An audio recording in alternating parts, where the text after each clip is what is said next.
Corre el verano. Antes, aquel 19 de abril, un nuevo nombre llegaba a los libros de historia. Años de trabajo en la provincia y luego cargos nacionales fueron configurando al dirigente que el mundo vería recoger las riendas de una revolución. Una revolución que ha influido en el mapa político global, pero especialmente en el del sur.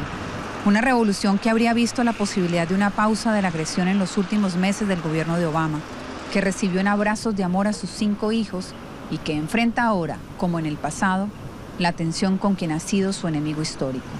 Cuba se va cambiando a sí misma en varios tiempos, en varios momentos. ¿Cuánto al ritmo que su gente necesita? ¿Cuánto al ritmo de los tiempos que la complejidad global le exige? Llegamos a La Habana, en una pausa de su trabajo. En el mismo escenario de poder, nos sentamos frente a frente con un hombre clave de la isla. Y desde el Palacio de la Revolución en la ciudad de La Habana, en Cuba, saludamos al presidente de este país. Muchísimas gracias, presidente Miguel Díaz-Canel, por aceptar esta invitación de Telesur. Estamos en simultánea en Telesur en español y en Telesur en inglés. Usted lleva 4 meses en el ejercicio de gobierno. ¿Cómo calificaría esos meses? ¿Qué han significado para usted? Bueno, Patricia, ante todo un saludo para Telesur, para la audiencia de Telesur, que es un canal que juega un papel tan importante en la generación de los contenidos enaltecedores que necesita nuestra América. Bueno, yo creo que han sido meses de mucha experiencia y meses también que te provocan mucha reflexión. Después que concluyó la Asamblea de Constitución de la 9ª legislatura de la Asamblea Nacional del Poder Popular, en la cual hubo un discurso que a mi modo de ver es un discurso programático por parte del general de ejército Raúl Castro Ruz, primer secretario del Comité Central del Partido, comenzamos a estudiar, a reflexionar sobre las directrices que planteaba ese discurso. E hicimos un ejercicio colectivo en el Comité Ejecutivo del Consejo de Ministros y después con todo el Consejo de Ministros para ver cómo lo llevábamos al trabajo del gobierno. Y sacamos varias conclusiones que son las que hemos tratado de ir implementando. Primero, responder a ese concepto de que sea un gobierno del pueblo, para el pueblo, que es lo mismo que ser un gobierno para la revolución. Y entonces nos planteamos 4 pilares fundamentales en los cuadros, y los hemos compartido con los cuadros. Uno, que además del ejemplo, los cuadros tienen que estar en capacidad y en actitud para rendir cuenta de su gestión en diferentes instancias de gobierno y sobre todo ante el pueblo.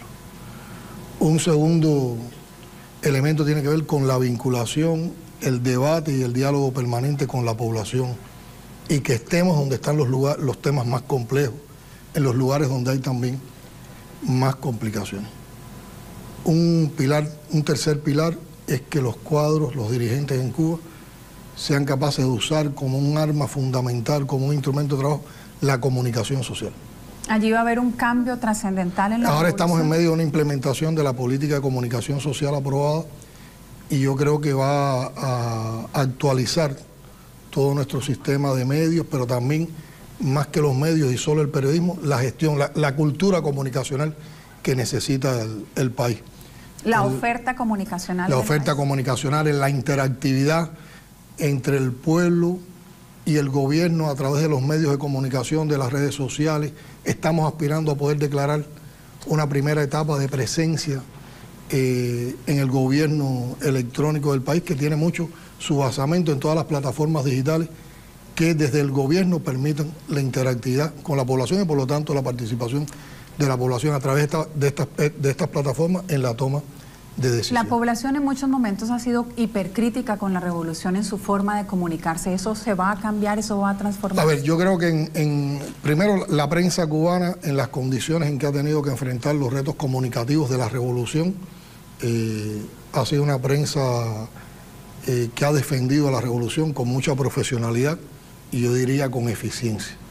Pero también hemos tenido manifestaciones tal vez de demasiada apología en ocasiones. En ocasiones no hemos sido capaces tampoco de reflejar algunos temas de la agenda pública. O sea, yo creo que tenemos todavía que hacer coincidir más la agenda pública con la agenda mediática. Pero también es importante todo el papel en materia de generación de contenido. Hoy en el mundo prevalecen los contenidos de los desmovilizadores perversos de las plataformas de restauración colonial que nos tratan de imponer.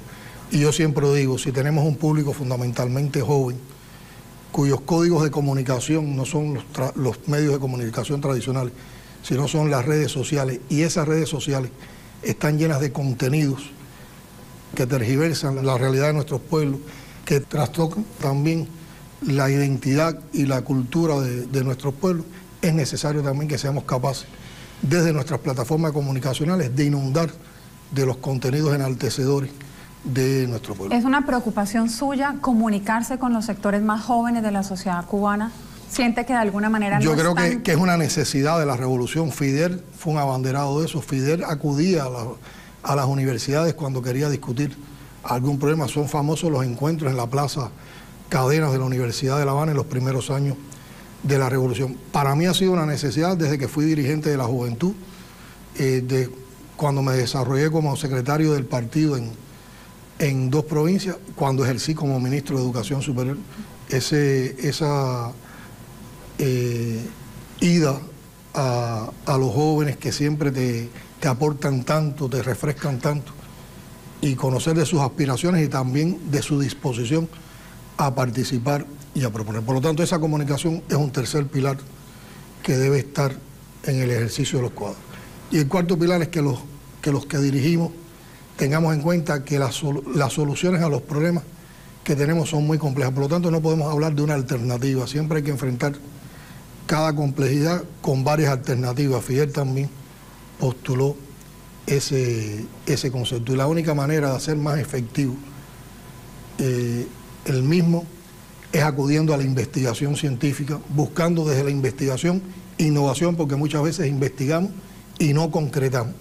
Y que la investigación científica convertida en innovación y la informatización de la sociedad, usadas como herramienta para la solución de problemas, sea también uno de los pilares que defienda cada dirigente en su modo de actuar, en su modo de hacer. En esos 4 pilares está basada la decisión suya de irse a la provincia, de irse a encontrar con la gente en las calles. He visto imágenes en las últimas horas de su paso por una de las provincias cubanas. La gente lo saluda, le entrega cartas, le pide resolución de problemas, e incluso, presidente, yo he escuchado algo que no es muy usual escucharle a los mandatarios, a la gente que está en función de gobierno, y es: hay problemas que no podremos resolver.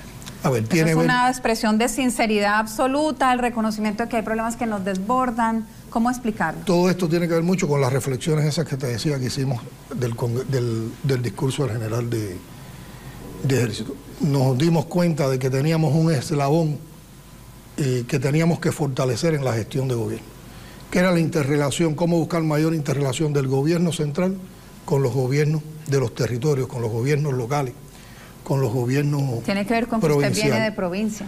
Uno reconoce, y yo creo que es muy bueno que cualquier dirigente cubano que llegue a eslabones de dirección nacional haya tenido la vivencia de las provincias, la vivencia de los territorios, porque en un territorio se defiende a la vez los programas nacionales, los programas fundamentales para la revolución, pero también hay que defender y hay que desarrollar y hay que crear en función de las problemáticas de las comunidades, de las problemáticas de las localidades, y ese es un elemento que tiene mucho peso ahora, la autonomía que le queremos dar a los gobiernos locales en el texto de constitución, de proyecto de constitución que se está debatiendo.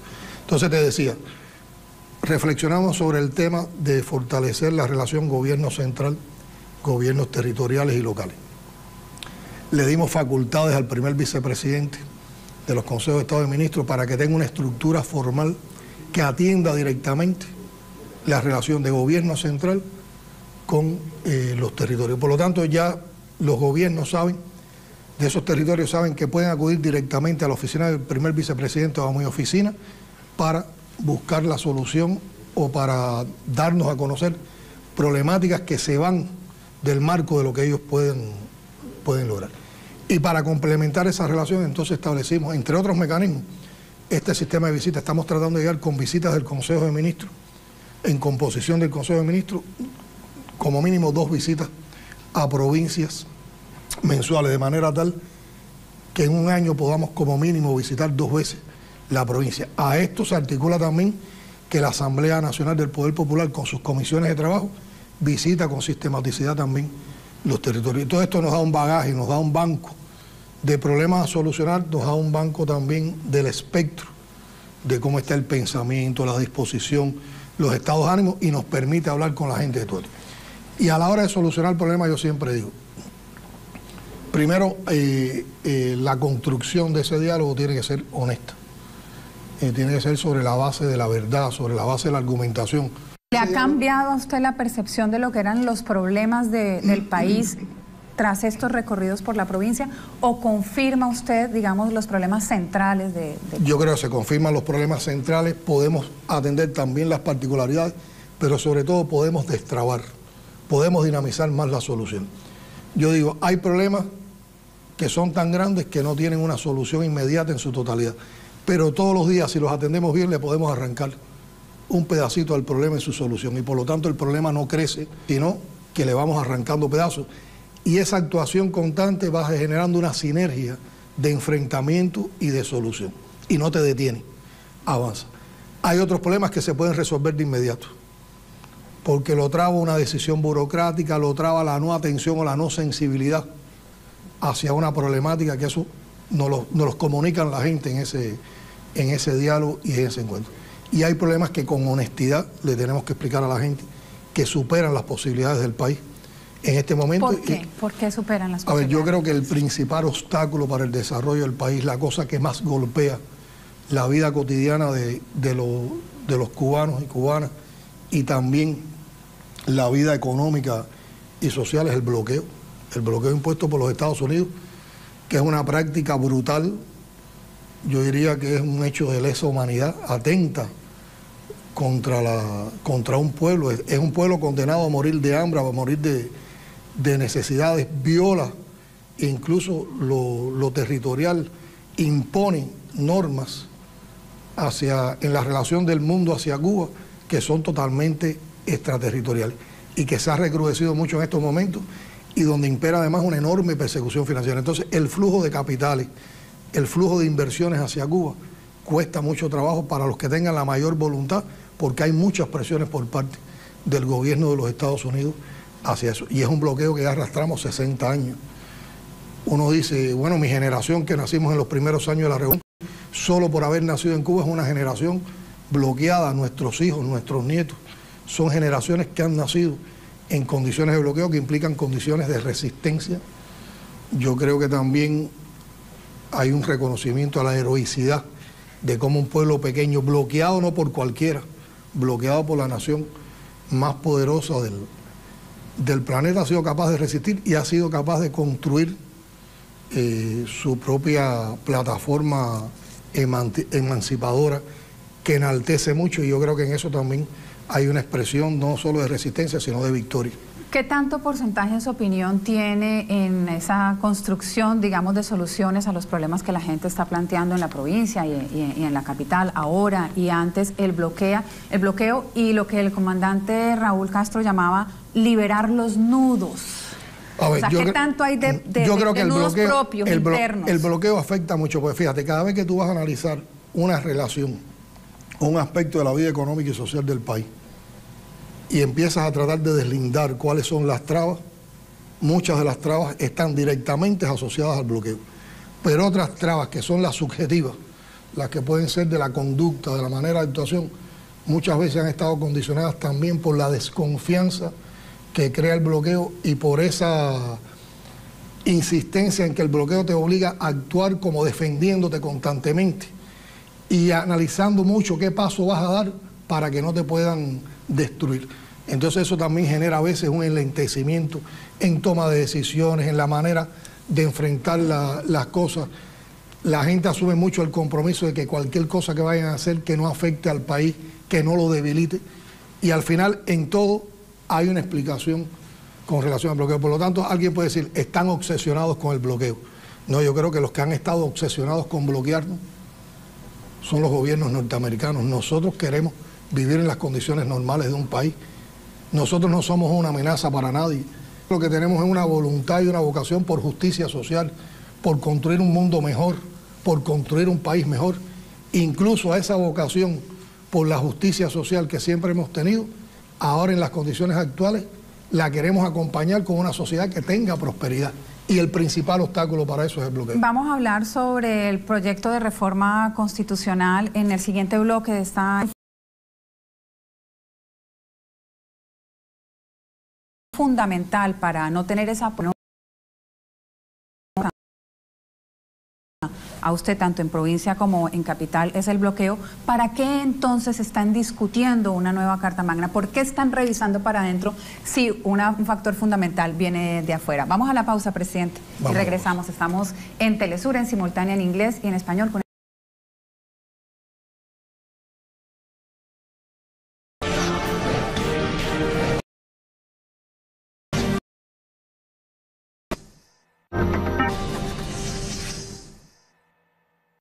Volvemos, estamos hoy desde la ciudad de La Habana, Cuba, con el presidente de este país. En su primera entrevista a medio de comunicación alguno, agradecemos mucho esa deferencia para con Telesur.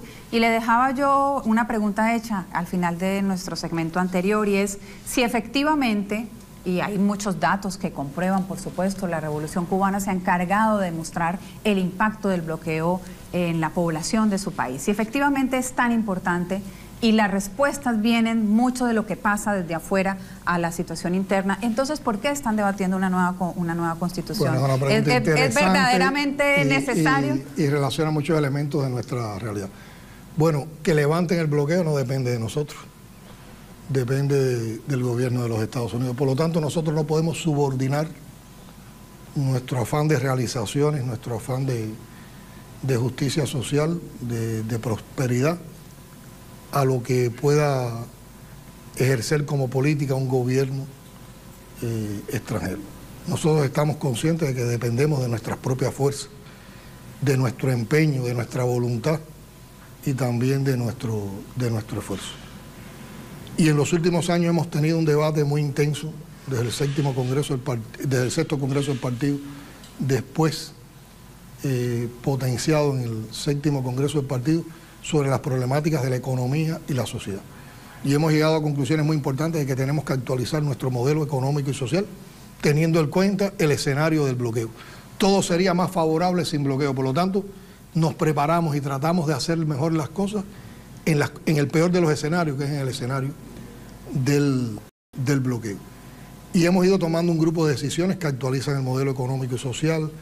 Se ha concebido y se ha reconocido un sector no estatal de la economía que crece mucho, que es un complemento de la economía estatal y no es el sector, digamos, privado del neoliberalismo, es un sector no estatal, un sector privado que complementa lo que se hace también desde la empresa estatal, que tiene relación con la empresa estatal o con el Estado, que está en el plan de la economía, en nuestra planificación, cuánto aporta el Producto Interno Bruto ese sector, cuánto hay que invertir en ese sector para que tenga facilidades de producir o de dar servicio, y cuánto representa también del % de la fuerza de trabajo en el país. Por lo tanto, está implícito en también nuestra programación económica, en todas nuestras proyecciones. Y es un sector que yo diría que mayoritariamente también está comprometido con la revolución. Hemos ido a más, no solo hemos reconocido la propiedad privada y la existencia de ese sector privado, sino que hemos avanzado en la gestión de alguna parte de propiedad estatal por formas no estatales. O sea, hay propiedad estatal que se da sin ceder la propiedad, se da a forma para que pueda ser gestionada por formas no estatales, ya sea por trabajadores privados o por cooperativas. También en estos tiempos hemos ampliado nuestra visión sobre derechos civiles, derechos humanos. Estamos cumpliendo porque hemos firmado y nos sentimos comprometidos diferentes acuerdos a nivel internacional que no estaban verdaderamente expresados en nuestra Constitución, y también la manera de pensar de los cubanos sobre temas que antes eran tabúes o que eran temas que se asumían desde otra posición, hoy están con otro enfoque, sobre todo en la población joven. Y eso ya nos llevaba, incluso ya empezábamos a entrar no en una total contradicción, pero sí en una limitación desde ¿En una encrucijada? En una encrucijada desde lo que es institucional con las cosas que estamos tratando de experimentar, que estamos tratando de avanzar. Por lo tanto, era necesaria la reforma constitucional. Y esa reforma constitucional, primero, refuerza un grupo de nuestros postulados, de nuestras convicciones, que se mantiene la propiedad estatal como la propiedad fundamental, aunque convivan otras formas de propiedad. Se amplían todo un grupo de derechos y se sigue reconociendo, por supuesto, el papel del partido como fuerza dirigente de nuestra sociedad. Y buscamos además, para lograr más autonomía de los gobiernos municipales, para resolver estos problemas también de funcionamiento del gobierno central, una estructura más coherente en las formas de gobierno. ¿Es una mirada más pragmática sobre el país, sobre su realidad? Yo creo que es una mirada responsable, es una mirada objetiva, es una mirada realista. Los elementos más renovadores que expresó ya los lineamientos que se aprobaron en el 6º Congreso y que se ratificó con más amplitud en el 7º Congreso, que está muy bien esbozado en la conceptualización del modelo económico social cubano y que ahora tiene un apoyo, digamos, legal desde la Constitución, desde el proyecto de Constitución, es la autonomía a los municipios. Si vamos a darle autonomía a los municipios, necesitamos que no haya una estructura provincial representativa que limite lo que puede hacer como ejercicio en el desarrollo local la representatividad municipal. Y por eso estamos planteando modificar y dejar a nivel de provincia una coordinación de gobierno, una coordinación de administración y que lo representativo esté en ese municipio. Esa es, digamos, una visión de la administración del Estado, pero no necesariamente son los temas, digamos, que están generando mayor debate en la población cubana frente a su nuevo proyecto de constitución. Yo creo que la gente lo van entendiendo, lo asumen como una necesidad, no lo ven como un retroceso, al contrario, y más bien el debate sobre estos temas en algún momento estado, si la palabra de gobernador o de intendente es adecuado o no, tiene que ver con razones históricas. Si el país va a seguir siendo comunista o no va a seguir siendo comunista. ¿Renunció la sociedad cubana a ser una sociedad comunista? Aquí yo creo que hay que vincular elementos de convicción, elementos también de filosofía, de ciencia, de elementos de la teoría que no la podemos negar, y también elementos de objetividad. Si uno va, y no quiero entrar, yo no soy un especialista en eso, pero en lo que uno ha estudiado y en lo que uno trata de argumentar, si uno va al marxismo clásico, el modo de producción al que aspiramos es al comunismo. Por lo tanto, comunismo y socialismo están íntimamente relacionados. Si tú quieres construir el socialismo es porque quieres llegar al comunismo. Y si hablas de construcción comunista, estás entendiendo de que tienes que transitar por el socialismo. ¿No lo entiende usted como una renuncia, entonces? No lo entiendo como una renuncia. Yo entiendo que cualquiera de los dos términos implica el otro.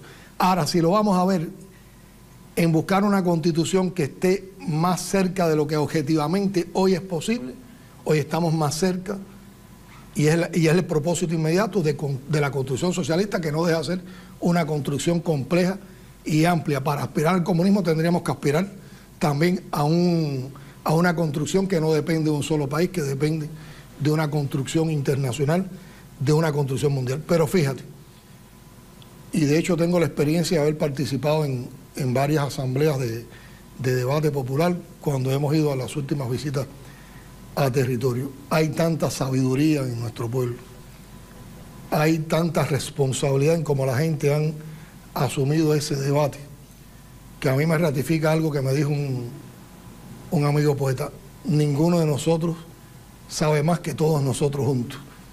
Y una vez también, en una ocasión, me dijo: no puede haber tanta gente equivocada. Yo creo que el texto, que hoy es un buen texto, que la gente reconoce que es un buen texto constitucional, va a ser robustecido cuando le incluyamos los aspectos que va a aportar o que ya está aportando este debate popular. Y la última palabra la tendremos en cuenta a partir de lo que el pueblo plantee. En el mes de febrero. Pero uno se pregunta también, presidente, ¿por qué, si la revolución está incluso siendo capaz de revisarse en su aspiración de la construcción de la sociedad comunista o socialista, no se revisan otros temas que también son polémicos, como por ejemplo la rectoría de un solo partido, en este caso el Partido Comunista? ¿Por qué eso no entra en el debate? ¿O si entró y no lo sabemos? A ver, Patricia, aquí hay una cosa interesante que a veces a uno hasta poco en broma le da risa. Los que más preocupados están por si va a ser socialismo o comunismo no es incluso el pueblo cubano, son los que nos detractan de afuera. Ahora hay gente que tiene más aspiraciones de comunismo o de socialismo que nosotros mismos, cuando toda la vida nos han estado atacando con eso. Y esto demuestra el doble rasero, la doble moral que hay también a veces cuando se trata de abordar la realidad cubana y no se ven estas particularidades históricas. Yo creo que todos los temas de la Constitución están en debate, unos con más mayoría aceptada, otros donde hay una minoría que no está de acuerdo y otros en que se construyen consensos porque hay diversidad de opiniones. El tema del papel dirigente del Partido Comunista en nuestra sociedad, al que no renunciamos y que es apoyado por la mayoría del pueblo, tiene que ver con razones también de fundamentos históricos.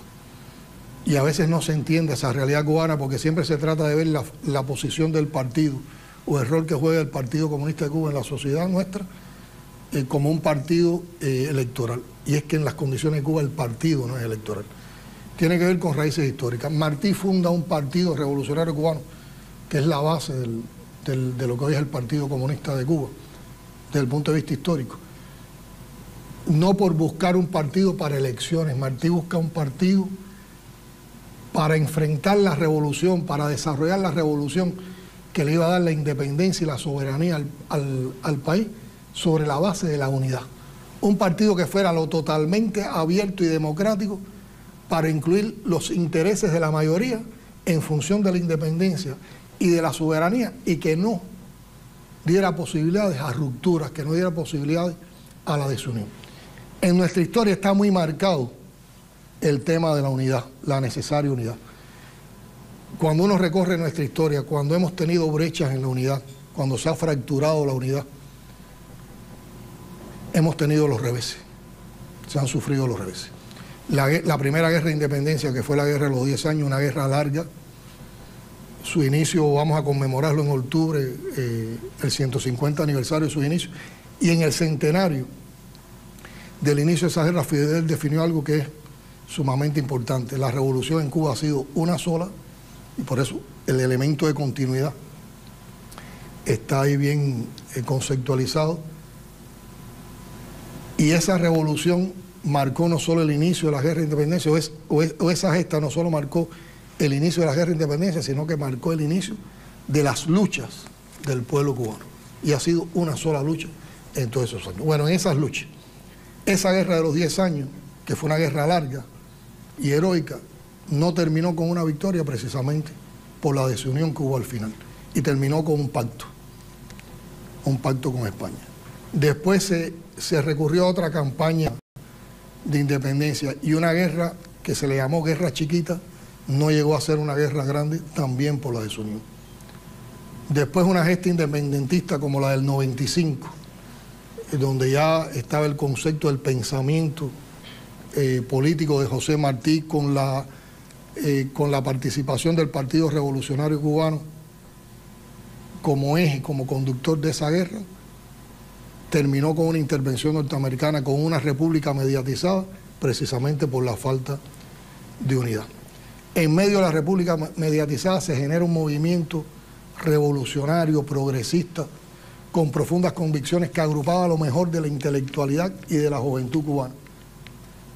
En los años 30, lo que se conoció como la Revolución del 33. Y hay un dicho popular de esos tiempos, dice, la Revolución del 33 se fue a bolina.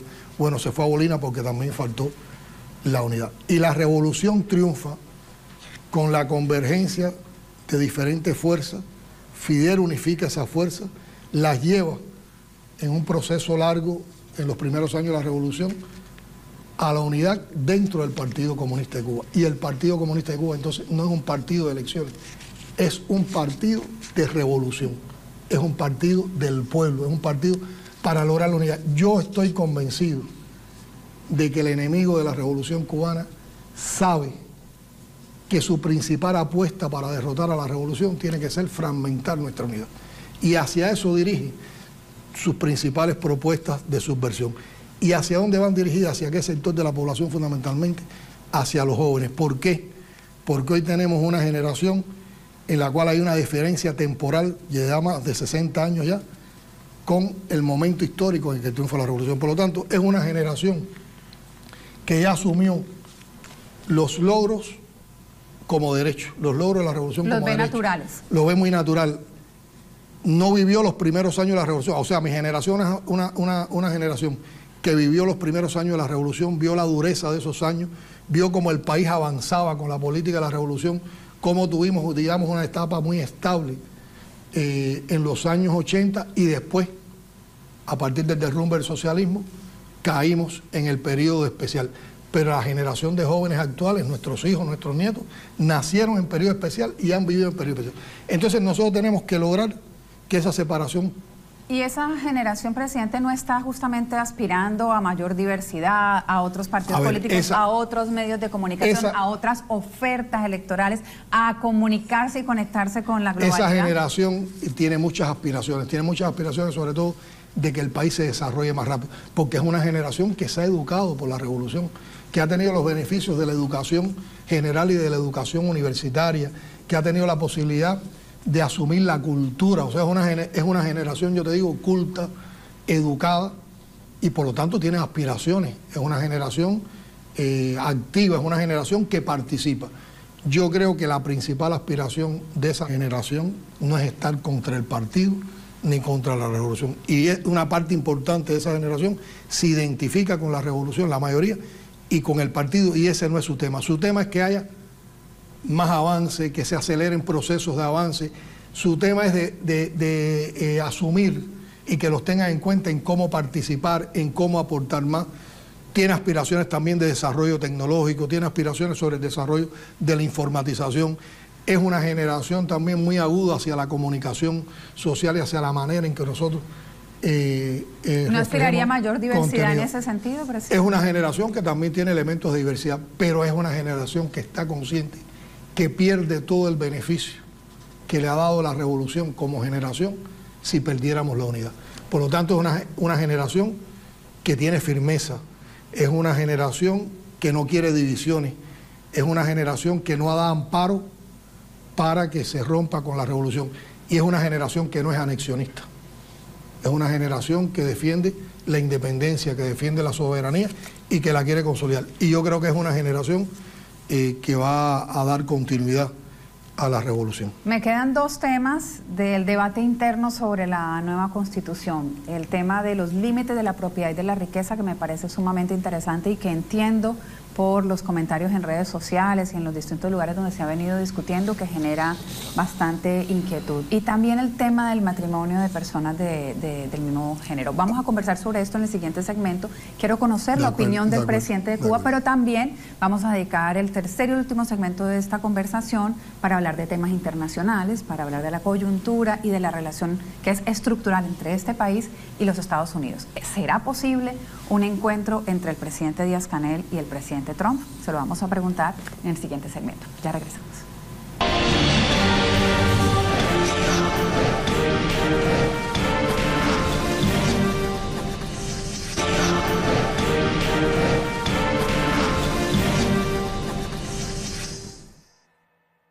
Estamos en Telesur, hoy en simultánea, en Telesur en inglés y en español, en todas nuestras plataformas. Dialogamos con el presidente de Cuba, estamos en el Palacio de la Revolución, presidente Miguel Díaz-Canel, que ha tenido el gusto, se lo agradecemos, de darnos esta primera entrevista exclusiva a un medio de comunicación.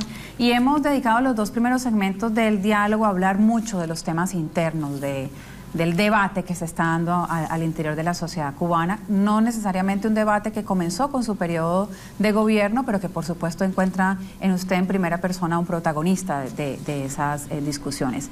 Y dentro de los muchos temas que trae o traería la nueva Constitución cubana, hay dos que también generan contradicciones, polémicas, sobre los que se habla mucho por fuera, hay muchos titulares, y uno de ellos tiene que ver con el límite de la propiedad y el límite de la riqueza. ¿Cuál es la posición suya frente a esto? A ver, yo no quiero prejuiciar el debate que estamos haciendo a nivel popular con una opinión particular, además porque formo parte de la comisión que, dirigida por el general de Ejército, estuvo responsabilizada por la Asamblea Nacional para elaborar el proyecto de Constitución. Por lo tanto, yo estoy de acuerdo con todo lo que está en ese proyecto, como también te digo que estoy abierto y estoy de acuerdo a todo lo que podamos mejorar en ese proyecto de constitución a partir de que incorporemos lo que el pueblo está aportando.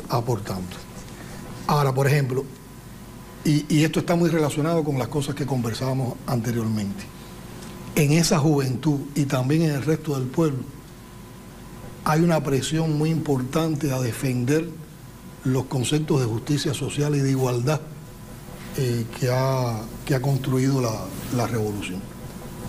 Por lo tanto, la gente legítimamente, yo creo que es una posición legítima, les preocupa mucho que haya concentración de la propiedad y que haya concentración de la riqueza. ¿La hay en Cuba?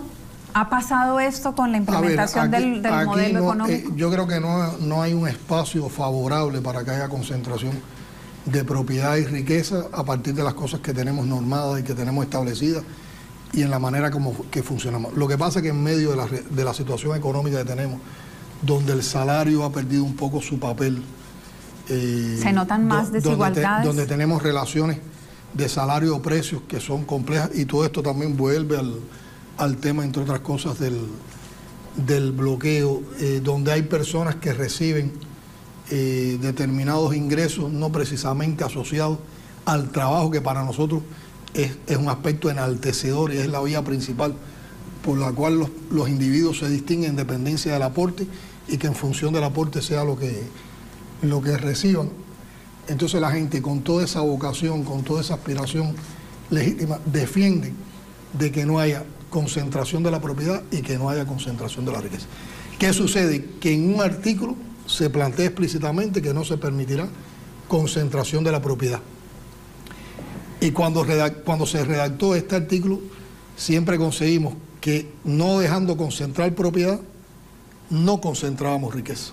O sea, teníamos los mecanismos para, en la ley que apoyaría después a la Constitución en ese aspecto, podíamos tener el control de la propiedad y de la riqueza.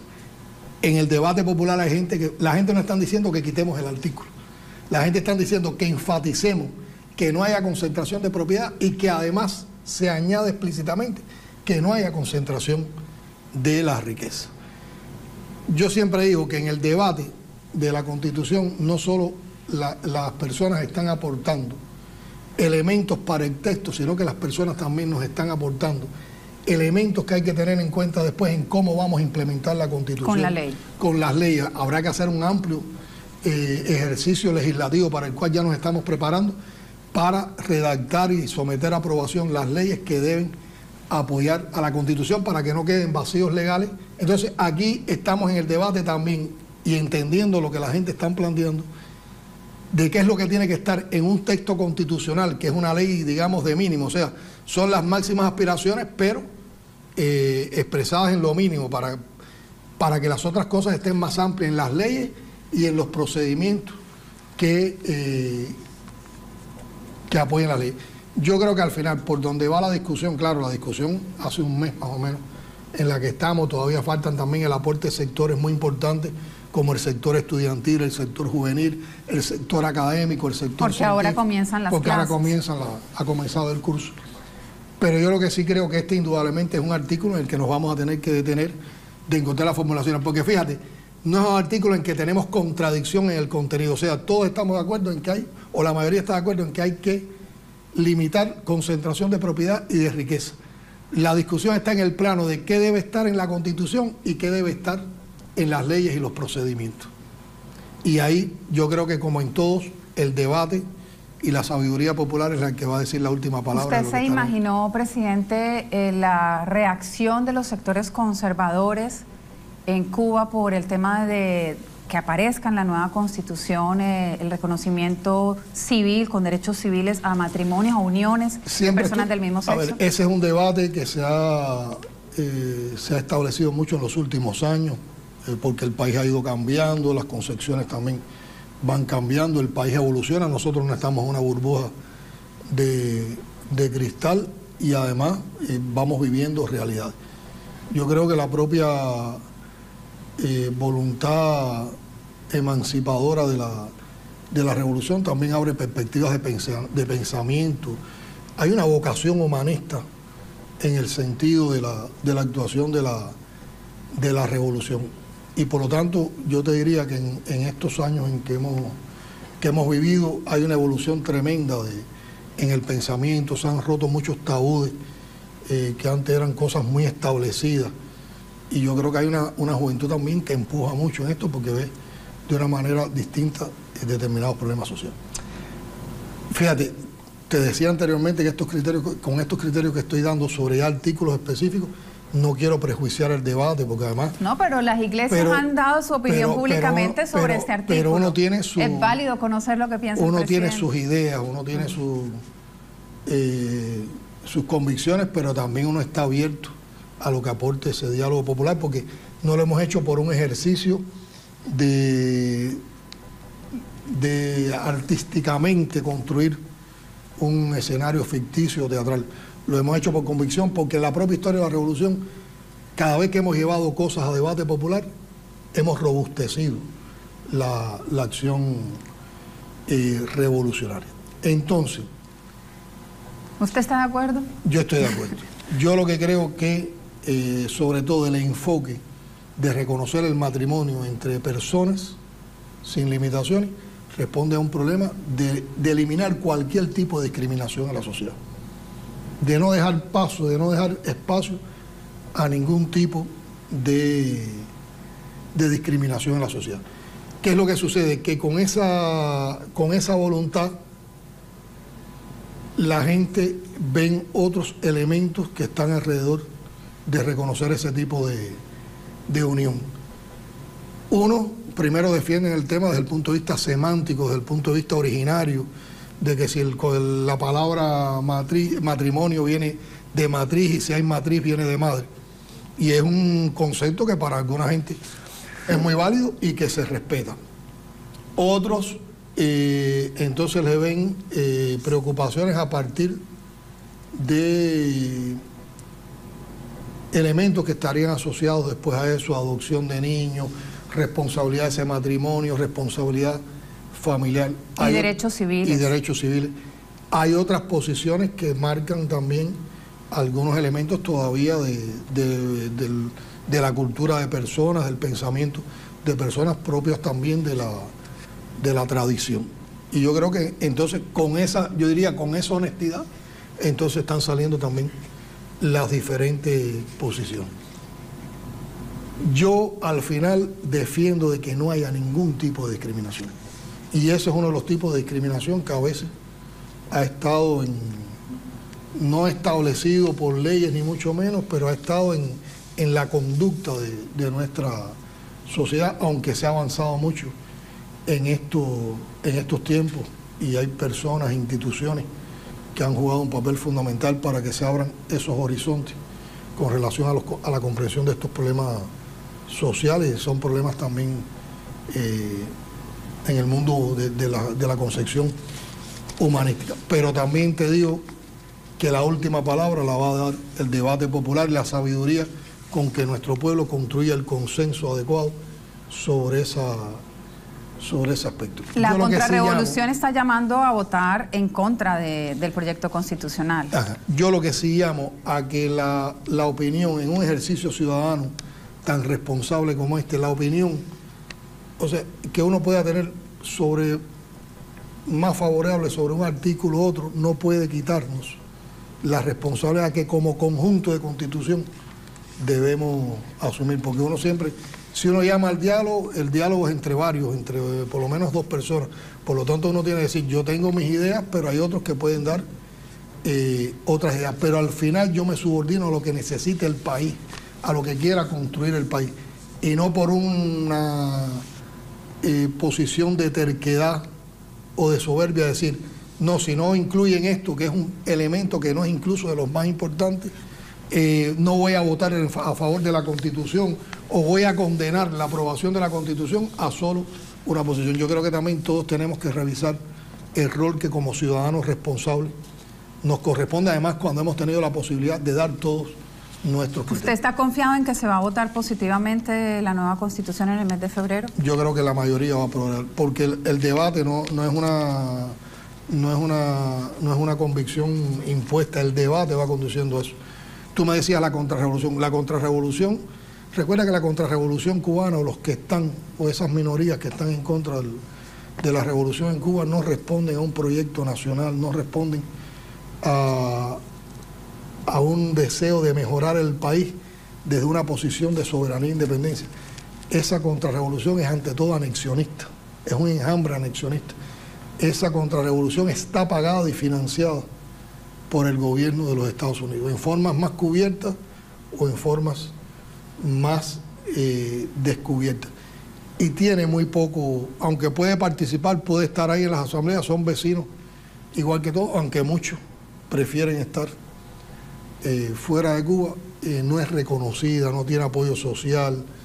Generalmente cuando expresan una idea hiriente contra el pueblo, contra la revolución, la gente también dan sus puntos de vista contrarios a esas posiciones. Pero mira, yo he participado en 6 reuniones de debate.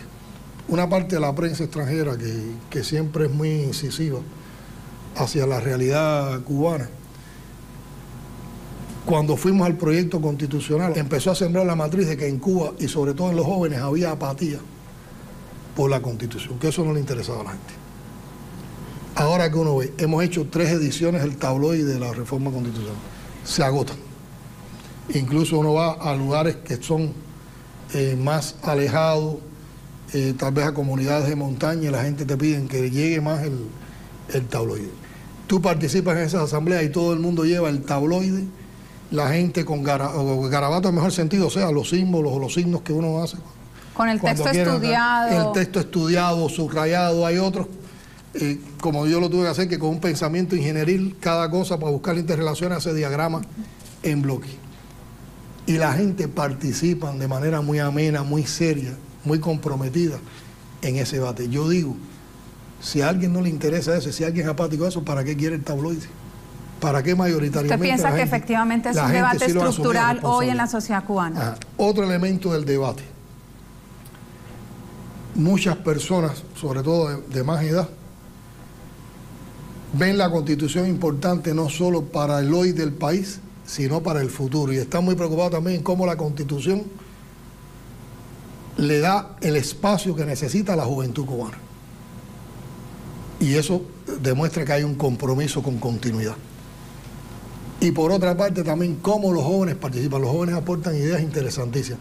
Pero además muchos jóvenes, en muchas asambleas yo he visto que una de las primeras intervenciones es un joven que expresa, ya más que lo que está diciendo el texto de la Constitución, expresa su apoyo a la Constitución desde la posición de los jóvenes. Veremos qué sucede frente a esto, presidente, en el mes de febrero, que es cuando la gente va a votar, ¿no? Y Patricia, me ocurrió una anécdota que la llevo, porque lo hice con un elemento de actuación sincera, sin tratar incluso de imponer nada en una asamblea, y después tuvo una determinada repercusión, digo, positiva en la gente. Estoy en un centro obrero, hay un compañero que plantea la inclusión, quería ampliar un artículo. Y al final yo, para que no quedara la confusión, porque además se le respetó su criterio, por supuesto, pero para que no quedara la confusión, le dije, mira, lo único que te pido es que observe que hay otro artículo más adelante donde se habla, donde me parece que se incluye eso que tú estabas proponiendo, que tiene toda legitimidad, para que tengas en cuenta si se deja en el otro artículo, si tú crees que debe ir en este, o si se mantiene los dos, como tú creas, pero para alertar, o sea, para que te des cuenta, o para que observes que está de alguna manera incluido. Él revisó el tabloide y de pronto dice, con lo que me dijo el presidente, estoy de acuerdo y retiro mi planteamiento. Y le dije, no lo retire, pero además lo dice por convicción, porque esa es la manera en que estamos construyendo ese debate.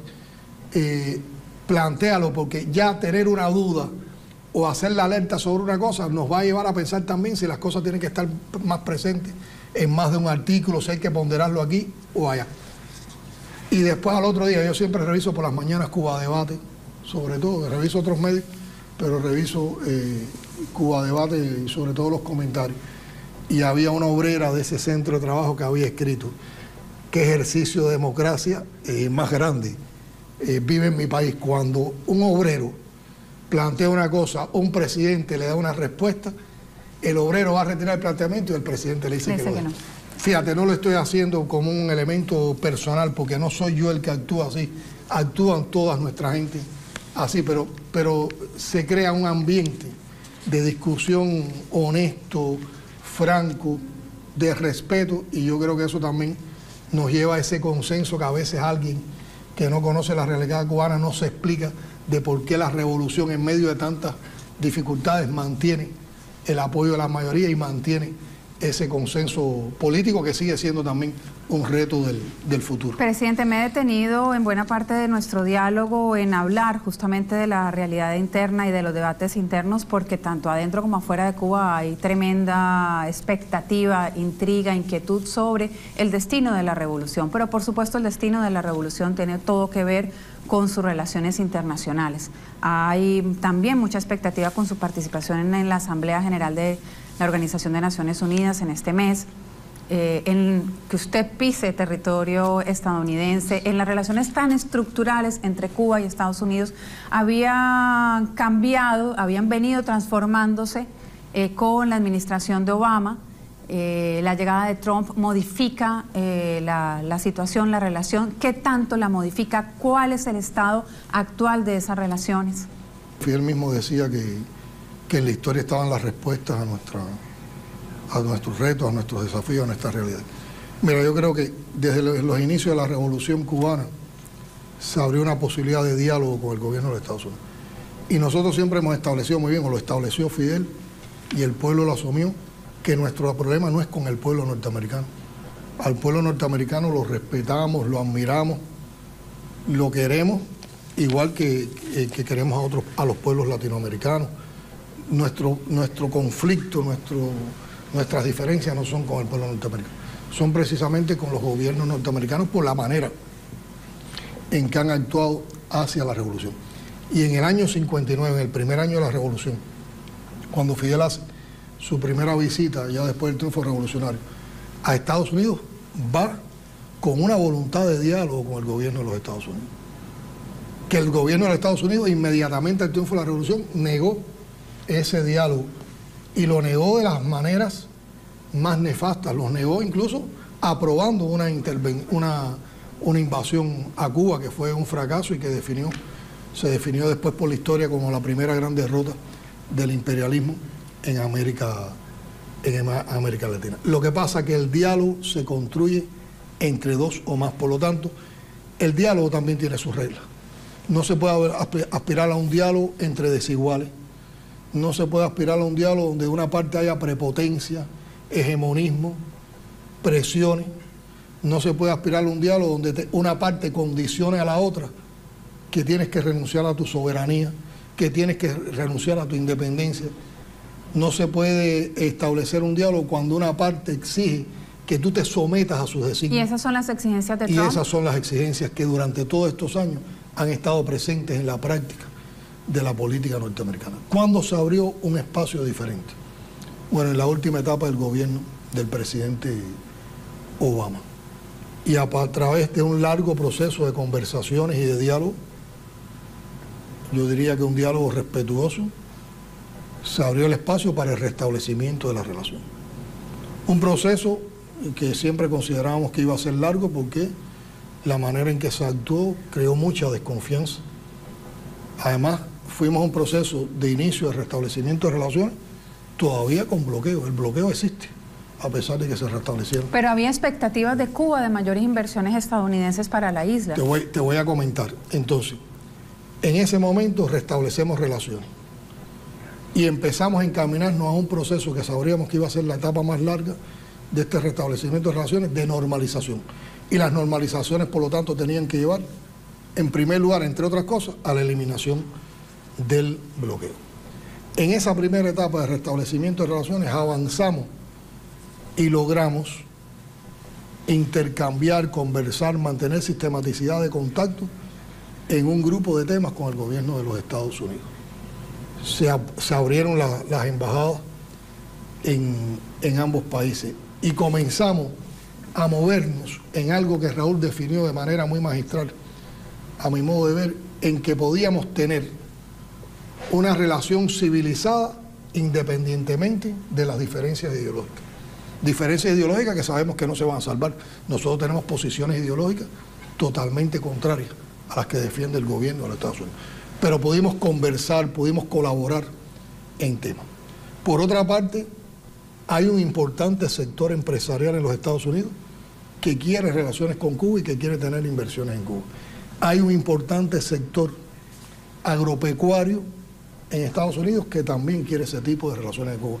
Hay un importante sector académico, científico, que quiere relaciones con Cuba. Y de hecho, hay determinados intercambios. ¿Pero qué tanto pesan esos sectores para poder desbalancear la posición de la administración Trump frente a Cuba? A ver, yo creo que es que el problema, el bloqueo, el que tiene facultad para desaprobar la práctica del bloqueo a Cuba es el Congreso de los Estados Unidos, no es ni tan incluso el presidente. Claro, Obama tenía una posición mucho más abierta y mucho más reconciliadora hacia ese tema que el presidente actual de los Estados Unidos. ¿Qué ha hecho el presidente actual de los Estados Unidos cuando íbamos avanzando en esa relación?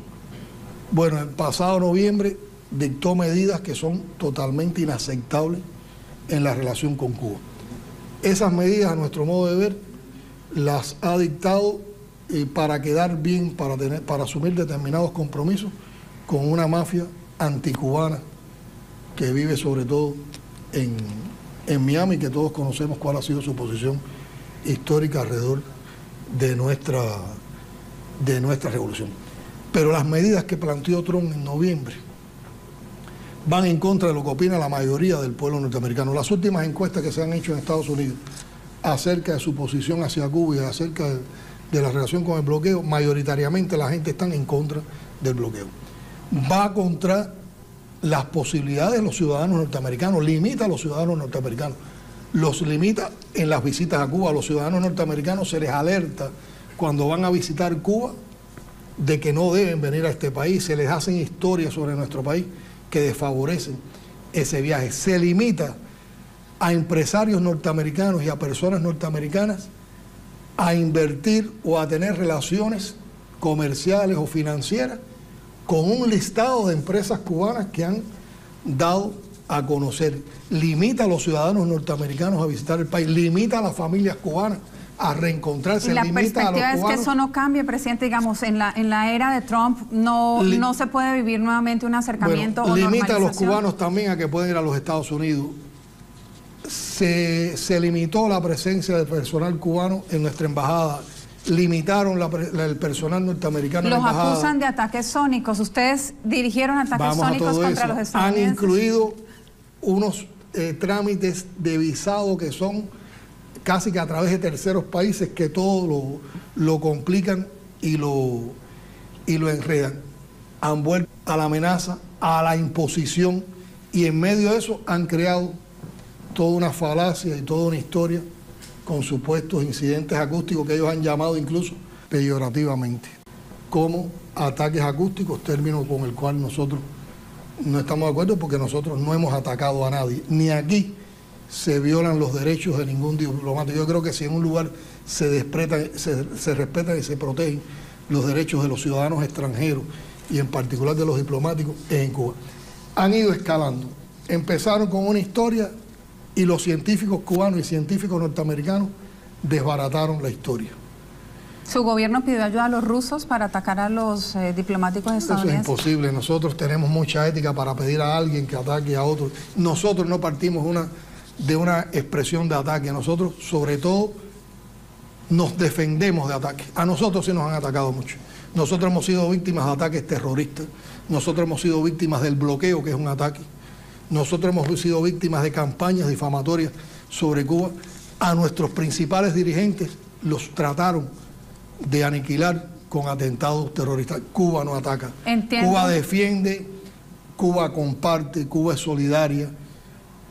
Cuba tiene una vocación por contribuir a que un mundo mejor sea posible.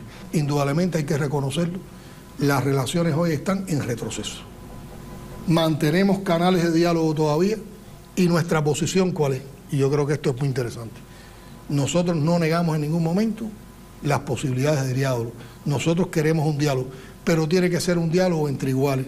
Tiene que ser un diálogo en que se nos respete y tiene que ser un diálogo donde no se nos condicione nuestra soberanía, nuestra independencia ni nuestras relaciones con los países amigos del mundo, porque nosotros no aceptamos imposiciones y nosotros no estamos dispuestos a hacer ninguna concesión de principios y mucho menos en las relaciones con los Estados Unidos. Su perspectiva entonces es que no va a haber comunicación directa con Donald Trump. Si se mantienen esta aberrante actitud del gobierno de los Estados Unidos hacia Cuba, no hay diálogo, porque además el diálogo hay que verlo de ambas partes. Había que preguntarle a ellos si quieren mantener ese diálogo con nosotros, había que preguntarle al presidente de los Estados Unidos si quiere dialogar con Cuba, y si quiere dialogar con Cuba no puede ser desde una posición prepotente.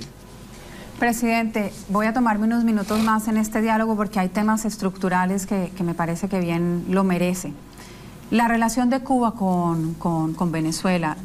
Cuba se pronunció, de los países que más rápido se pronunciaron luego del intento de magnicidio contra el presidente Maduro. ¿Cuál es la visión que usted tiene de lo que viene para Venezuela luego de esta agresión en la figura del propio mandatario? A ver, tú lo sabes bien, a Venezuela la amamos. Y yo creo que cada vez que uno hace un análisis sobre la situación venezolana y sobre la perspectiva de su situación, el primer sentimiento que aflora para nosotros, además de ese amor por Venezuela, por su pueblo, por su historia, por sus líderes, es también el reconocimiento y la admiración por lo que ha hecho Venezuela. Venezuela primero con Chávez cambió la tradición dependiente de un país que está llamado a jugar un rol importantísimo en América Latina por su condición de país con una riqueza natural y de recursos tremenda y por su historia. Y Chávez entonces abrió los horizontes de una nueva Venezuela. Chávez, con su amistad con Fidel, con su relación con Fidel, que además para los cubanos fue también una relación única y no por gusto. Fidel y el pueblo lo considera así. Chávez fue el mejor amigo. Pudieron trascender ya no solo para un proyecto de Venezuela o para un proyecto cubano, sino para un proyecto de integración latinoamericana, que se manifestó en varios ámbitos, en el ámbito CELAC, en el ámbito UNASUR. ¿Esos mecanismos están heridos de muerte, presidente? En el ámbito de ADALBA. Patricia, tú me preguntas más rápido de lo que yo puedo responder, pero no, eso activa, es una broma, no, para nada. Eres muy profesional Muchas gracias, presidente. En tu labor. Entonces, si vamos a comparar Venezuela antes de Chávez y Venezuela con Chávez. Yo creo que el pueblo bolivariano, el pueblo venezolano ha recibido una cantidad de beneficios, de conquistas en las que además es partícipe de esas conquistas. Y esas conquistas entonces se trasladaron, se compartieron con el resto de los países latinoamericanos en estos mecanismos de integración que también asumen retos y desafíos como los que me preguntaba. Y Estados Unidos siempre trató por todos los medios de derrocar el gobierno de Chávez, usando incluso hasta las prácticas más perversas. Recuerden que a Chávez se le trató de dar un golpe de Estado, a Chávez trataron de asesinarlo. Chávez sobrevivió a ese golpe de Estado y Chávez siguió siendo un líder importantísimo para Venezuela, para América Latina, para el mundo. Chávez fue un líder elegido legítimamente como presidente en varios procesos de elecciones reconocidos por la comunidad internacional como procesos muy honestos y muy limpios. Y muere Chávez. Y viene Maduro, un presidente obrero. ¿Qué pensó el imperialismo? Que el presidente obrero no iba a soportar las presiones, que el presidente obrero no iba a ser capaz de mantener la continuidad del legado de Chávez. Se golpearon con la puerta. Yo creo que Maduro es un líder también consecuente, con un compromiso tremendo con el legado de Chávez. Ahora uno lo analiza a la luz de estos días y uno se da cuenta que Chávez no estaba equivocado cuando propuso a Maduro. Y Maduro la unión cívico-militar, el gobierno venezolano, la revolución bolivariana, el pueblo que ha sido agredido, yo diría, en la expresión más alta de guerra no convencional, utilizando campañas mediáticas totalmente difamatorias, enajenantes, sembrando desconfianza, acudiendo a pagar la violencia y buscar violencia dentro de la sociedad venezolana para desestabilizarla, acudiendo también a bloqueo, aunque no esté manifiesto, hay bloqueo a Venezuela, hay bloqueo económico a Venezuela, hay bloqueo financiero a Venezuela, hay una oligarquía venezolana y una derecha venezolana que no quiere que se sigan compartiendo con el pueblo los beneficios de esta conquista. ¿Y qué ha hecho Maduro, qué ha hecho el gobierno, y qué ha hecho la Junta, la Unión Cívico-Militar? Ha resistido todos los embates. ¿Va a resistir? Van a resistir y van a vencer. Y yo creo que están resistiendo y además están venciendo. Y constantemente han sido capaces de encontrar perspectiva para saltar los obstáculos. Y yo creo que entonces eso ha descolocado primero a la derecha venezolana, que hoy no tiene alternativa. Y ha descolocado a la oligarquía venezolana. Y ha descolocado también al gobierno de los Estados Unidos en asumir su posición hacia Venezuela. ¿Y qué lo manifiesta? El intento de atentado, el intento de asesinar a Maduro. Si uno analiza este hecho, uno dice, aquí están presentes dos cosas. Primero, el ir al asesinato, a la búsqueda del asesinato, es la expresión de la impotencia ante el triunfo de la revolución bolivariana.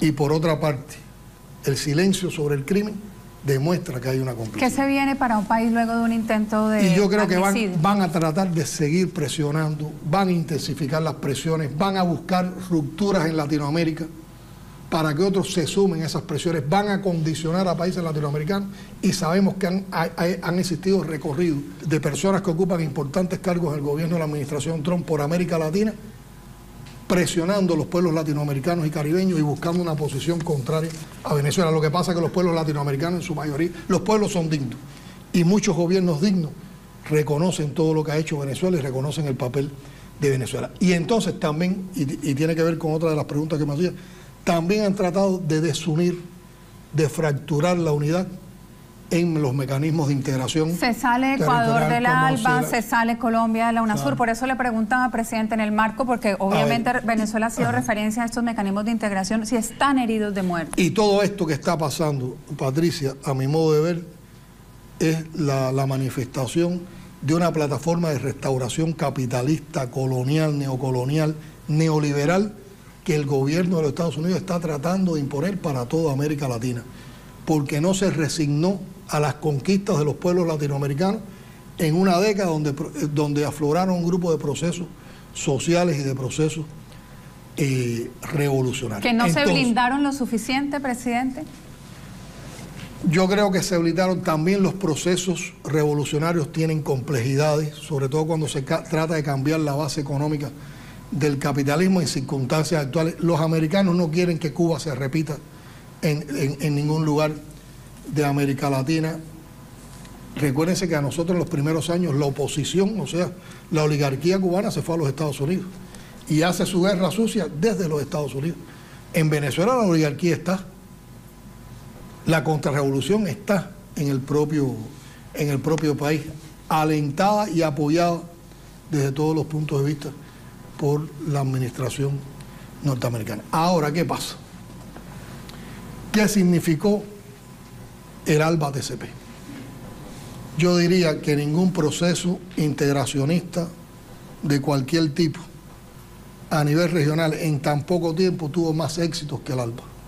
Recordemos que con el ALBA de inmediato, en pocos años, 4 países lograron eliminar el analfabetismo con un método con el que aportamos modestamente los cubanos, que es el método Yo Sí Puedo. Y yo diría, eso que se logró con el ALBA en 4 países es todavía la quimera de muchos pueblos y de muchos países en el mundo.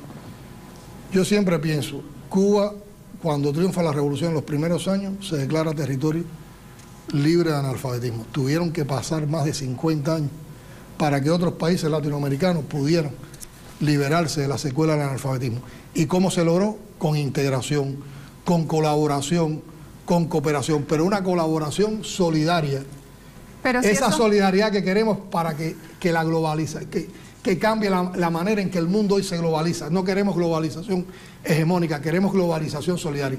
Esa globalización solidaria permitió eso. Pero si eso es tan bueno, presidente, ¿por qué Ecuador se sale del ALBA y por qué Colombia se sale de la UNASUR? O sea, esa globalización solidaria dio lugar, o esa expresión solidaria que queremos para la globalización, dio lugar dentro del ALBA-TCP a que millones de personas de manera gratuita lograran la visión. Y yo diría, qué injusticia condenar a una persona por cataratas a que no pueda ver en toda la vida, cuando eso es hoy una operación que se hace en minutos. Así se avanzó en programas de salud, en programas de educación, en programas sociales. Petrocaribe, que fue una plataforma, o que es una plataforma energética para darle sostenibilidad y seguridad energética a los pueblos del Caribe, con una posición sumamente altruista por parte de Venezuela de compartir uno de los recursos que en el mundo provoca guerras, que nadie comparte, y que por apropiarse unos de los recursos de otros, se forman las guerras. Venezuela lo comparte con la comunidad caribeña. Entonces, ALBA-TCP tiene muchos valores desde su fundación para que sea rota. Y yo creo que hay muchos que estamos comprometidos con que ALBA-TCP se mantenga. ¿Aún con la salida de Ecuador? Aún con la salida de Ecuador. Lo mismo con UNASUR, presidente. Lo mismo con UNASUR. Y yo creo que las rupturas que se han provocado son parte de eso, de esa estrategia de instauración colonial. Los que no estén a la altura de este tiempo se someterán al imperio y recibirán las consecuencias de someterse al imperio. Los que defendamos por convicción la integración latinoamericana y caribeña, la unidad latinoamericana y caribeña, consciente de que podemos ser la región donde se viva con mayor paz, con más prosperidad en el mundo, la historia nos va a dar la razón. A propósito de paz... Habrá que ver el paso de la historia, y yo creo que ya se ha demostrado, ya es una construcción real los beneficios que tiene ese tipo de colaboración, ese tipo de solidaridad que no parte de egoísmo, que no parte de banalidades, sino que parte de vocaciones muy humanistas. Y CELAC aportó que es posible la unidad dentro de la diversidad. Y CELAC, por esa posición de unidad dentro de la diversidad, pudo construir una proclama de paz para toda América Latina y el Caribe, que ahora es amenazada cuando hay países que quieren instaurar bases militares norteamericanas en su suelo, cuando hay algunos que tratan desde la frontera provocar también situaciones complejas para la revolución bolivariana. Pero yo creo que vamos a superar todo eso en la historia. Hubo una reflexión muy importante sobre estos temas de la izquierda latinoamericana en una edición del Foro de Sao Paulo que sesionó en Cuba en el pasado mes de julio. Yo creo que la izquierda latinoamericana está muy consciente de los retos y de los desafíos que tenemos en el presente y para el futuro, y tenemos que integrarnos más, tenemos que unirnos. Solo desunirnos daría la posibilidad de que se destruyeran estas construcciones sociales y políticas. Usted me ha hablado de paz y por supuesto no puedo dejar de preguntarle el rol de Cuba dentro del proceso de diálogo en Colombia. ¿Se mantienen aún los diálogos con el ELN en el momento en el que usted y yo estamos aquí conversando en las plataformas de Telesur? Pero hay serias preocupaciones sobre el cumplimiento de los acuerdos por parte del Estado colombiano e incluso de algunos excomandantes de la guerrilla de las FARC, de lo pactado en La Habana y luego repactado en Bogotá. ¿Cuál es la perspectiva suya frente a la paz de Colombia y la posición de su gobierno de seguir o no acompañando los diálogos? La paz es un proceso necesario para Colombia. Y nosotros, nuestra modesta contribución a ese proceso es por convicción, por principio. Para nosotros, defender la paz en cualquier lugar del mundo es un principio. Aspiramos a una paz universal que pueda facilitar un orden económico internacional diferente. Y nosotros siempre lo que nos prestamos es como garante para la paz. Brindamos nuestros territorios, nuestras posibilidades para que se desarrollen los diálogos, pero no interferimos en los diálogos. También por un problema ético y por un problema de principio. Lo que facilitamos es que las partes puedan conversar, puedan resolver sus problemas. Los problemas de los colombianos los tienen que resolver los colombianos sin injerencia ninguna, como los problemas de Venezuela los tiene que resolver el pueblo venezolano, y por eso nosotros lo que tenemos es que apoyar la causa venezolana, y por eso nosotros tenemos que apoyar también la lucha por la paz en Colombia. Dos últimas preguntas, aunque me quedaron muchísimas en mi papel con garabatos, como usted decía en una parte del diálogo. El significado que usted le otorga al triunfo de López Obrador en México para este tal vez nuevo momento de integración, de revisión de los mecanismos en toda la región, ¿qué valor le otorga al triunfo de México? López Obrador? Es un país muy importante en la región. México es un país entrañable para Cuba. Hay muchas relaciones históricas, culturales. No por gusto la generación del centenario encontró un espacio en México cuando salió de presidio para prepararse para la gesta revolucionaria, y de México salió el Granma. México con Cuba siempre tuvo una posición. Cuando todos rompieron, México mantuvo las relaciones con Cuba. Pero después hubo un episodio de comes y te vas. De acuerdo, pero de gobierno, el pueblo cubano y el pueblo mexicano siempre han estado muy unidos, se quieren mucho. Y esas cosas no las puede romper nadie. López Obrador es una esperanza para México y es una esperanza también para América Latina y el Caribe. Un gobierno de izquierda como el de Obrador, con una personalidad como Obrador al frente de ese gobierno, balancea los problemas en materia de correlación de fuerza que se han sufrido en los últimos años en América Latina. López Obrador ya planteó su posición con relación al grupo de Lima, y López Obrador, además de que tiene un compromiso tremendo con la renovación de México, con el desarrollo de su país, con seguir trabajando porque los mexicanos tengan menos desigualdades, quiere mucho también. ¿Cuba estaría dispuesta a ayudar? Para América Latina y el Caribe, claro que sí. Y él la ha convocado y Cuba participará, apoyará. Y nosotros hemos recibido con mucha satisfacción la victoria de López Obrador en México. Cuando iniciamos este diálogo yo le preguntaba por estos 4 meses de gobierno, qué han significado. Usted me habló de la gestión, de la visión que tiene, y por ahí nos adentramos, digamos, en los debates intensos que se están dando en la sociedad cubana. Pero esta última pregunta es al hombre, al abuelo, al padre, al esposo. ¿Qué tan padre ha podido ser estos 4 meses? ¿Qué tan abuelo ha podido ser estos 4 meses? ¿Qué tanta música ha podido escuchar estos 4 meses? Y otra pregunta, en esa, que es la última.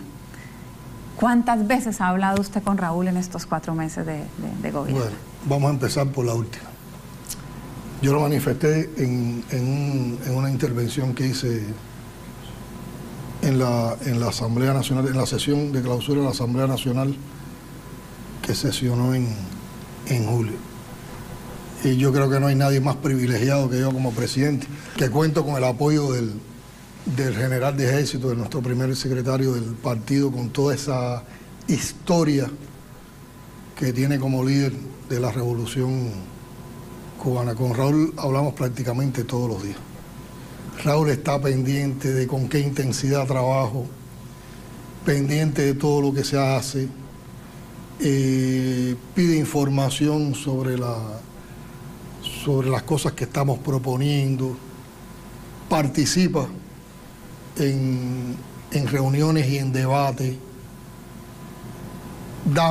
aconseja de una manera muy sincera y sin el menor atisbo de una vanidad o de imponer algo o de limitarnos en algo. Y yo en esa relación, y lo tengo que, es un sentimiento muy personal, a veces no, siempre estoy sintiendo que es como un padre que me está guiando y que a la vez me está dejando caminar. Y cuando digo, esto no lo reflejo solo como un elemento personal, nos está dejando caminar, nos está dejando hacer sin dejar de cumplir sus funciones y su jerarquía como secretario del partido. Y yo creo que eso le da mucha confianza al pueblo. Como al pueblo le dio mucha confianza que cuando Fidel enfermó y depositó la responsabilidad en Raúl. Fidel estaba presente, como lo dijo Raúl, y Raúl manifestó que siempre le estaría consultando a Fidel los problemas fundamentales de la nación. El pueblo está muy consciente que Raúl está presente, está activo y está siempre al tanto de todo lo que estamos haciendo. Por lo tanto, yo creo que todo lo que se hace, en todo lo que se hace hay una comunidad de compromisos del partido, del gobierno, de la nación con el pueblo. Y yo me siento muy seguro entonces, y los compañeros del Consejo de Ministros, del gobierno, nos sentimos muy seguros por tener esa guía, esa conducción, y por la manera en que él educa y en el que hace las cosas. Raúl, cuando él conversó conmigo, primero cuando me propuso para ser el primer vicepresidente, yo, por supuesto, nunca había ni aspirado ni pensaba que era la persona que debía ocupar ese cargo. Me lo explicó de una manera tan paternal y a la vez tan exigente, dando confianza y además con la convicción de que es que había que preparar continuidad, porque él sí estaba totalmente consciente de que él, cuando le tocara, iba a dar paso a otra generación. O sea, eso ha estado en su convicción. Él en eso no ha hecho ninguna concesión. Calzar esos zapatos. Y cuando el pueblo le ha pedido, que continuara, que hiciera, y él dijo que había que partir del ejemplo, porque él no está pensando solo en el momento actual, él está pensando también en la continuidad de la revolución, en el futuro de la revolución, cuando generaciones que ninguna, ni la mía, ni las futuras, van a tener el mérito histórico que pudieron alcanzar Fidel, Raúl y la generación que ellos lideraron, esté conduciendo el país. Y por lo tanto es una experiencia que tiene también una belleza revolucionaria y que yo creo que es una experiencia que también da mucho ejemplo y a la vez te somete a mucho compromiso. Uno está transitando, dando los pasos por los caminos que ellos abrieron. O sea, es como si uno estuviera dando modestos pasos detrás de dos gigantes morales, de dos gigantes éticos, de dos gigantes revolucionarios. Pero entonces yo miro alrededor y digo, los pasos no los doy yo solo, los estamos dando todos, y por eso cada vez hablamos más de una dirección colectiva, de una dirección donde además de compromiso hay una actuación en función de lo grande y de lo pequeño, de la estrategia, pero también del detalle.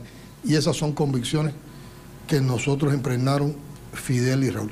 Y cuando uno hace recorrido por provincia, uno aprecia que en medio de tanta dificultad hay un pueblo valeroso, un pueblo educado, un pueblo culto, un pueblo muy comprometido, un pueblo totalmente emprendedor, que a veces tú te asombras de las soluciones que encuentras para enfrentar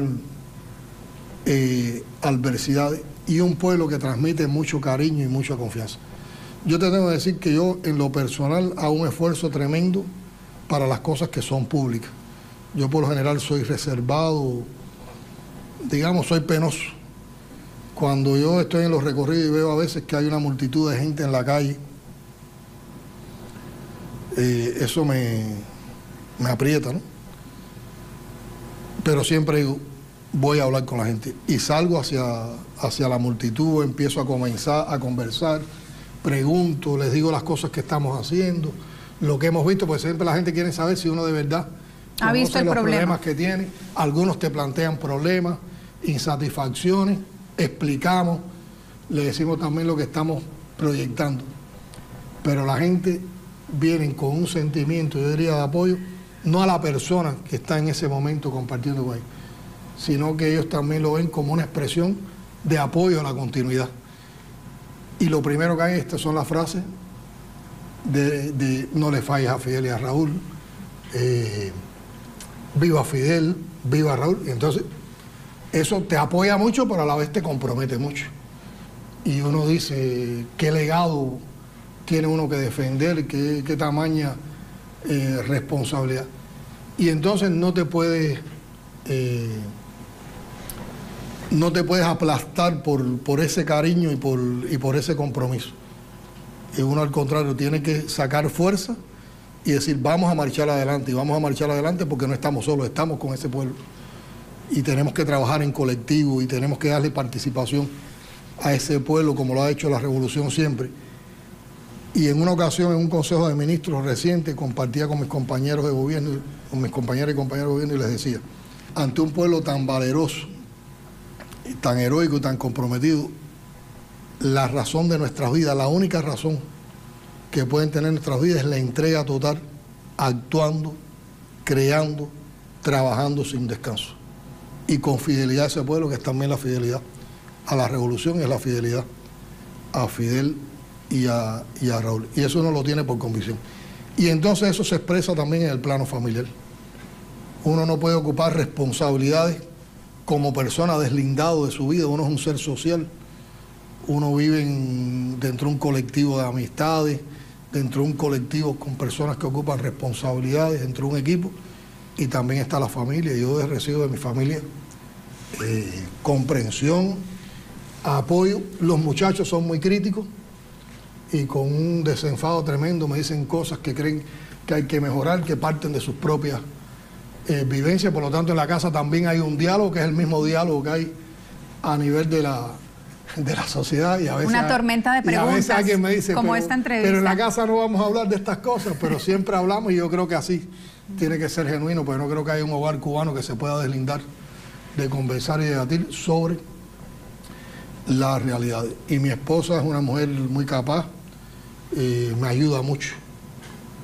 Es una académica, se ha especializado en los temas de la literatura sobre todo y la cultura, sobre todo cubana. Me alienta mucho, es muy objetiva a la hora de analizar un problema, de criticar un problema, me hace contraparte también, y compartimos muchos intereses comunes, por no decirlo que todos, y por lo tanto con ella comparto ideas, discusiones, le pido opinión sobre ideas que tengo, sobre cosas que quiero proyectar, le pido criterios sobre cómo redacté un discurso o no, cómo llegar con una idea, y siempre de eso recibo un tremendo apoyo. Y entonces las otras cosas las compartimos también en familia, la música que ayuda tanto a la espiritualidad, compartimos también la poesía. Dos de los tres muchachos son artistas. Entonces en casa es muy común, cuando hay un tiempo, los domingos, sobre todo en el almuerzo, yo siempre digo a la hora que llegue, pero almorzamos todos. Y por lo menos tratamos de preservar el domingo a cualquier hora, aunque sea muy tarde, que todos almorcemos en familia. Ahí también los muchachos descargan, cantan, o cantamos un poquito. ¿Canta usted también? Soy muy desafinado y ellos empiezan a burlarse enseguida que me voy a cantar, pero ya lo dan por imposible y me dicen, bueno, vamos, que cante lo que él quiera. Compartimos también con sus parejas, con amigos, y eso también me da mucha fuerza. Y el nieto le saca sonrisas. El nieto le saca sonrisas, y ahora se confirma algo que me decía mi mamá: uno cría a los hijos con los cuales uno es muy exigente y malcría a los nietos. Ya estoy malcriando a los nietos, ya me doy cuenta que soy un abuelo que malcría. Hemos hoy conversado con el abuelo, presidente de Cuba. Muchas gracias a usted por este tiempo. Muchas gracias a ustedes, Patricia. Ustedes saben lo que significa para nosotros Telesur. Yo realmente no soy una persona de entrevista, me gusta mucho más hacer que hablar, y hasta ahora no había dado ninguna entrevista. Esto me va a buscar un poco inconformidad con mis amigos de la prensa cubana, pero también en próximos momentos hablaríamos con la prensa cubana. Ya me han llegado solicitudes del equipo de Cuba Debate y del periódico Granma, pero yo creo que nadie se va a poner celoso de que haya sido con Telesur, porque Telesur también es de Cuba. Telesur es América Latina, y Telesur es también la que está jugando como medio un papel importante para que los contenidos emancipadores de América Latina estén en el mundo y también sean una contraparte de toda esa expresión mediática colonizadora que nos tratan de imponer. Gracias a ti, gracias a tu colectivo y nos hemos sentido muy bien y creo que ustedes se hayan sentido como en casa. Esperemos las reacciones de nuestros usuarios a través de las redes sociales, en las plataformas de Telesur en inglés y en español. Hemos dialogado desde el propio Palacio de la Revolución en la ciudad de La Habana con el presidente de Cuba. Muchas gracias por su compañía. No, presidente. Muchas gracias.